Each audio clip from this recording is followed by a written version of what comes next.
OK, Jim, let's get to what's probably going to be the most significant, maybe the most contentious change that you and the Football Review Committee are looking to make. It involves how often we see 15 men back in their own half defending. Yeah, so what we've been asked to do in our terms of reference again is to consider that balance between traditional play and modern innovations. This speaks to traditional structures on the pitch. We're not going to full six up. What we're proposing is that there'll be 3 players in each half of the field, which means when the team is attacking, they'll have to leave 3 players behind in their defensive half of the field, which would be 11 attackers, and the team defending will have to have 11 players defending, because 3 players will be up in the opposition half of the field. OK, we'll have a little look at some of the examples that we picked out just from the summer gone by, from the championship gone by. Yeah. OK, so what the 3 structure allows, as I mentioned, you have to keep 3 players in the opposition half of the field. So Gainey hits the ball out to the kind of outlet area that we call it. David Clifford receives the ball. He's got nobody to kick the ball up to because Kerry had retreated. Interestingly, in this clip, Derry had 3 players back, so they're in some ways ahead of the game in this one. The next clip we have Dublin against Louth, Leinster Championship. Louth retreat players. And what we propose is they'll need to keep 3 players up the pitch, which will prevent the scenario we see here where we have 14 players, outfield players inside their half of the field. It'll be reduced to 11, which will create more space.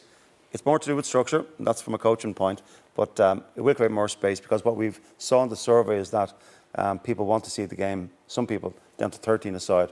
We're not going to propose that, but this will allow, we believe, more space for teams to attack into. And then on the opposite end, when the ball is turned over, to be more of a kick passing game because there'll be outlets or players up the field for that link area. OK, we've done up a graphic, so take us through. Both teams essentially have to keep 3 players inside each half. Yeah, so we have here the red players highlighted there are defenders. The blue team attack, they keep 3 players on their half of the field, and we have then 11 versus 11 players in the red half of the pitch. OK, so this is the basic structure of it. You've gone through it in the sandbox, because this is one that people sitting at home, I'd say, probably are even confused listening to us, even looking at it. So when you actually have seen the games, how quickly did it take players to get used to this and coaches to get used to this? Yeah, thankfully no drama, and that's one of the reasons I suppose our strategy was to get these games out to the wider GA public and to coaches and administrators so they could see it working, and it works really well. There's a nice natural flow to the game. It does encourage kick passing.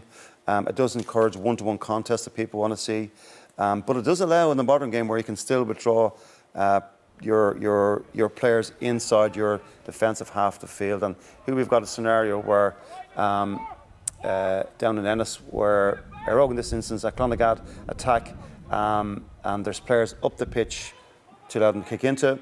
Here we have a match between an Armagh and the Dublin development squads. Armagh have 3 players up the pitch. It encourages kick passing.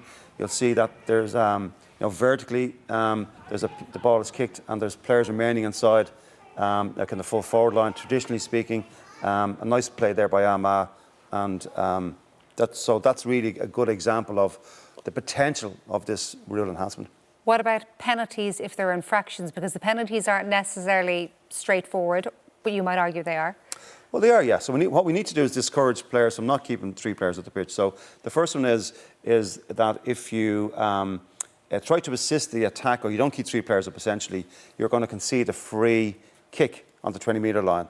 So this is that, a team have 11 outfield players attacking, you don't want to have 12 outfield players attacking. And similarly, on the defensive side, if you try to withdraw a player to have 12 defenders, you're conceding a free kick on the 20-metre line. So it's a huge penalty. Well, it's so punitive that teams won't do it. You need to discourage that particular tactic. However, if you're in possession of the ball, or you cross the halfway line trying to receive a ball, it's a bit like the sideline rule, Joanne, that there'll be a free kick from where you cross the line, at the halfway line with the ball.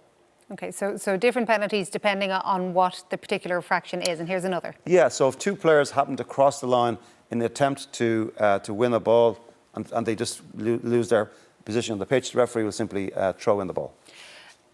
The one thing that's going to be thrown at you, and I'm sure has already been thrown at you, is that's fine when you're watching top inter-county players, the elite level, even top club level players. What about your junior C on a wet and windy Thursday night or whatever? How are they going to police this?